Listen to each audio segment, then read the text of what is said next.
અભિનંદનને ભારત પરત ફરતા મોડું થવા પાછળ પાકિસ્તાનની કરતૂત જવાબદાર છે। પાકિસ્તાનની અભિનંદનનો વિડિયો બનાવી વાયરલ કરવાની કરતૂતના કારણે તેઓ ભારત પરત ફરવામાં વિલંબ થયું છે। અભિનંદનને કહેવાયું દેશ જવા પહેલા વિડિયો રેકોર્ડ કરો। અભિનંદનનો વિડિયો બનાવી પાકિસ્તાને 40 કટ મારી વિડિયો એડિટ કર્યો।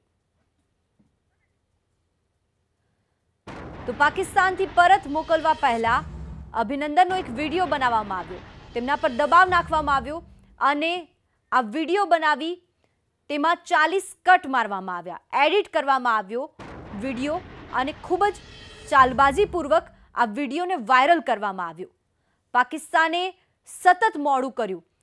ગઈકાલે જ્યારે અભિનંદન પરત ફરવાના હતા, પહેલા સવારની વાત હતી, ત્યારબાદ સમય ખેંચાતો ગયો, રાત્રે મોડા અભિનંદનને પરત કરવામાં આવ્યા, પણ તે પહેલા તેમનો એક વિડિયો બનાવવામાં આવ્યો અને આ વિડિયો બનાવવાને કારણે જ પાકિસ્તાને અભિનંદનને પરત કરતા પહેલા લેટ કર્યું।